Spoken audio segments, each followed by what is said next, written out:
The Vietnam nurse hadn't finished her sentence when Johnny Carson shot up from his chair, because what she was saying took him back to 1968, to the war, and to the man he lost. The Tonight Show. Studio 6B, NBC Burbank. March 1978. Another Tuesday night. Another monologue. Another lineup of celebrity guests and comedy sketches. The familiar rhythm of late-night television that Johnny Carson had perfected over 16 years of hosting. The guest was Margaret Sullivan, a nurse who had served in Vietnam from 1967 to 1970. She'd written a book about her experiences, not a bestseller, not making headlines, just an honest account of what it was like to work in field hospitals while bombs fell and young men died. The producers had booked her because it was good television. Vietnam stories still resonated. The war had ended only 3 years ago, and America was still processing what had happened. A nurse's perspective would be compelling. Human. Safe. Nobody knew what was about to happen. Margaret sat in the beige guest chair, nervous but composed. She was 54 years old, gray hair pulled back in a simple style, wearing a modest blouse and skirt. She didn't look like someone who carried secrets. She looked like someone's mother. Someone's aunt. Ordinary. Johnny had done his homework. He'd read her book. He asked good questions. About the conditions in the field hospitals, about the soldiers she treated, about coming home to a country that didn't want to hear war stories. Margaret answered thoughtfully, choosing her words carefully. The audience was respectful but not overly engaged. This was information, not entertainment. Educational television. And then Johnny asked the question that changed everything. "In your book," he said, glancing at his notes, "you mention a specific incident at a field hospital near Da Nang in January 1968. You write about a soldier who asked you to deliver a message if he didn't make it. Can you tell us about that?" Margaret's hands tightened in her lap. Her composure flickered for just a moment. "Yes," she said quietly. "His name was Christopher." Johnny nodded, expecting her to tell a generic story.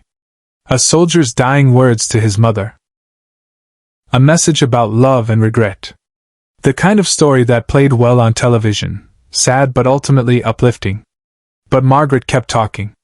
Christopher was 23 years old. He'd been hit by shrapnel during a mortar attack. We got him stabilized, but he was bleeding internally and we didn't have the equipment to do the surgery he needed. He knew he wasn't going to make it.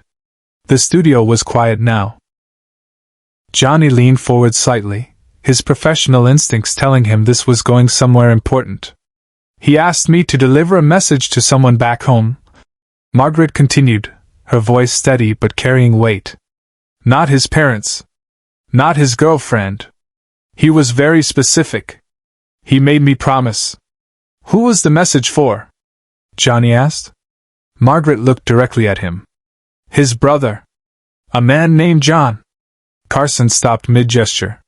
The entire studio froze. Johnny's hand, which had been reaching for his coffee cup, stopped in midair. His face went completely blank, not the blank of confusion, but the blank of someone whose entire nervous system had just shut down for a split second. Ed McMahon noticed immediately. He leaned forward in his chair, concerned. "Johnny?" Johnny didn't respond. He was staring at Margaret Sullivan with an expression the audience had never seen before. The cameras caught it all. The color draining from his face, his jaw tightening, his eyes suddenly bright with something that looked like tears. "What?" Johnny's voice came out rough, almost inaudible. He cleared his throat and tried again. "What was the soldier's last name?" Margaret held his gaze.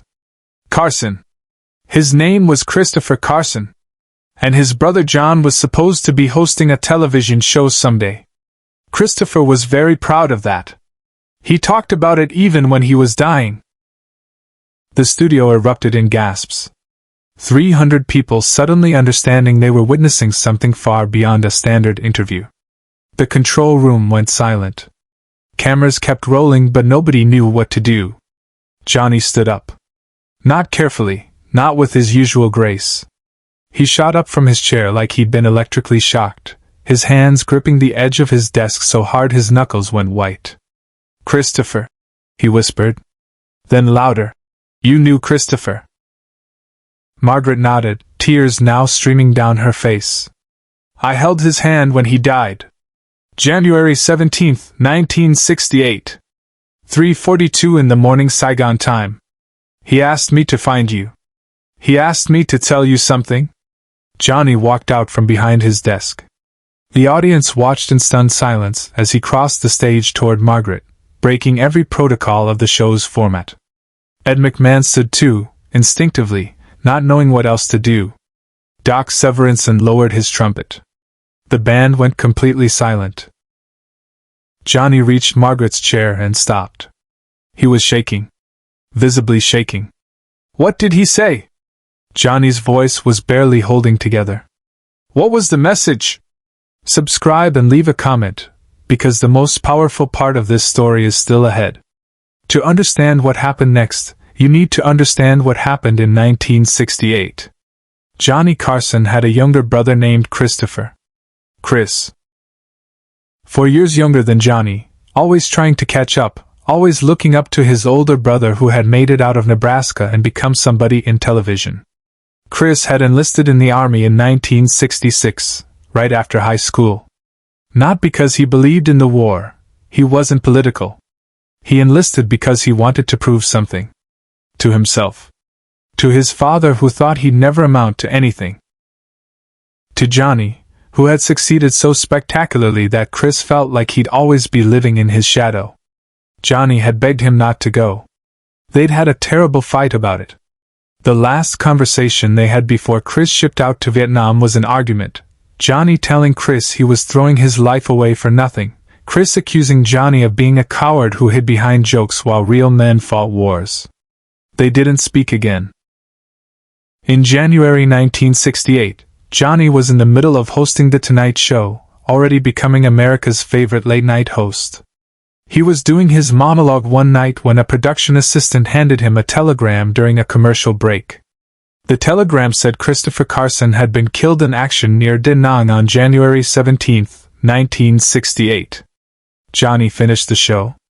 He did the rest of his interviews, made his jokes, said goodnight to America with his usual charm. Nobody knew his brother had died 3 hours before taping. Nobody knew Johnny was performing on autopilot, his mind somewhere else entirely. After the show, he went to his dressing room, locked the door, and didn't come out for 6 hours. Ed McMahon sat outside that door the entire time, not saying a word, just being there. Johnny never talked about Christopher publicly. In 16 years of hosting, through thousands of interviews and monologues, he never mentioned having a brother who died in Vietnam. It was too private. Too painful. Too wrapped up in guilt and unfinished conversation. And now, 10 years later, a woman was sitting in his guest chair telling him she'd been there when Chris died. Margaret Sullivan reached into her bag and pulled out an envelope. Old, yellowed with age, carried for a decade. She held it out to Johnny with shaking hands. "He wrote this," she said. "In the field hospital, in those last few hours. He couldn't mail it, there was no time. He gave it to me and made me promise to deliver it. He said, 'My brother is Johnny Carson, the TV host. Find him. Give him this. Tell him I'm sorry.'" Johnny took the envelope. His hands were shaking so badly he could barely hold it. The cameras zoomed in, millions of viewers at home seeing Johnny Carson, master of comedy and composure, completely undone. "I've been trying to find you for 10 years, Margaret said, her voice breaking. "I wrote letters to NBC. They got lost in the mail system. I tried calling. I never got through. I knew you'd never know I was trying to reach you. So when my book got published and I got invited here, I knew this was my chance. I'm sorry it took so long." Johnny looked at the envelope. His name was written on it in Christopher's handwriting. That familiar script he remembered from birthday cards and notes left on the refrigerator when they were kids. Backstage, He made a choice no producer would have ever allowed. The show was live to tape. The schedule was tight. There were other guests waiting. Commercial breaks to hit. A format to maintain. Johnny didn't care. He looked at the control room camera. "Stop the tape," he said, his voice commanding despite the emotion. "Cut to commercial. Give me 5 minutes." The director's voice came through the studio speakers. "Johnny, we can't just—" I said stop the tape. Johnny interrupted, his tone brooking no argument. "This is my show. Stop the tape." The cameras kept rolling, but they cut to commercial for the home audience. In the studio, Johnny stood holding the envelope, Margaret Sullivan still seated, 300 audience members watching in reverent silence. Johnny carefully opened the envelope.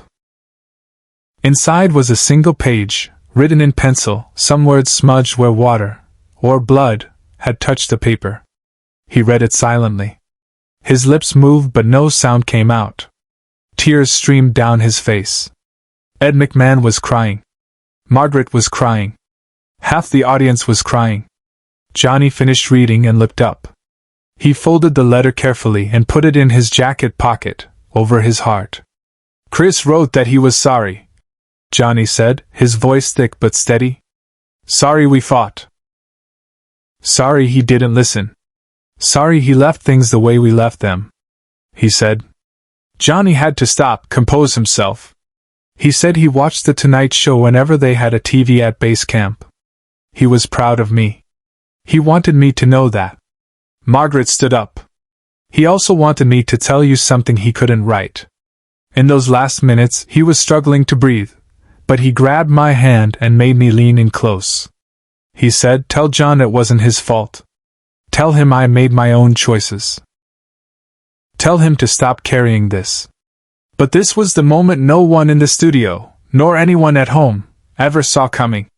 Johnny Carson, who had built a career on being unflappable, who never showed weakness, who maintained perfect control through every moment of his professional life, completely broke down. He pulled Margaret into an embrace and sobbed openly. Not quiet tears. Not restrained emotion. Full, body-shaking sobs that the microphones caught and broadcast to the studio. The audience stood. Not in applause, that would have been wrong. They stood in silent witness to grief finally released. Ed McMahon walked over and put his arms around both of them. The three of them stood there on stage, the host, the guest, and the sidekick, in a moment of human connection that transcended entertainment. Doc Severinsen, without being asked, began playing softly. Something slow and gentle. The band followed his lead, providing a musical cushion for the emotion filling the studio. When Johnny finally pulled back, wiping his eyes with the back of his hand, he looked at Margaret with profound gratitude. "Thank you," he said simply. "Thank you for keeping your promise. Thank you for finding me." "He made me promise," Margaret said. "And I don't break promises. Especially not to dying soldiers." Johnny nodded. He turned to the audience, his professional composure slowly returning but fundamentally changed. "Folks," he said, his voice still rough, "I'm going to do something I've never done. I'm going to share something personal. My brother Christopher died in Vietnam in 1968. I never talked about it because I didn't know how. Because we'd fought before he left and I never got to fix it. Because for 10 years I've been carrying guilt that I couldn't put down." He pulled the letter from his pocket and held it up. "This letter," he said, "is my brother telling me it's okay. That he forgave me. That he was proud of me. And this woman," he gestured to Margaret, "carried this letter for 10 years, trying to find me, because she made a promise to a dying soldier." The audience finally applauded. Long, sustained, emotional applause. Not for entertainment. For humanity. Johnny looked at Margaret one more time. "Will you stay? After the show? I have so many questions about Chris. About his last days." "I'll stay as long as you need," Margaret said. The show resumed. Johnny did 2 more interviews, but they were different. Softer. more human. He didn't try to be funny. He just talked to people like they mattered. Share and subscribe. Make sure this story is never forgotten. After that night, Johnny Carson kept Christopher's letter in his desk drawer. Every night before taping, he touched the envelope for luck. For connection. For peace. Margaret Sullivan became a regular visitor to The Tonight Show set. She and Johnny remained friends until his retirement. She attended his final taping in 1992, sitting in the audience, holding the secret of what they'd shared that night in 1978. The letter is now in the Smithsonian, donated after Johnny's death. Next to it is a photograph of Johnny and Christopher as boys in Nebraska, laughing at something only they understood. Brothers. Finally reconciled. Through a promise kept for 10 years by a nurse who refused to forget.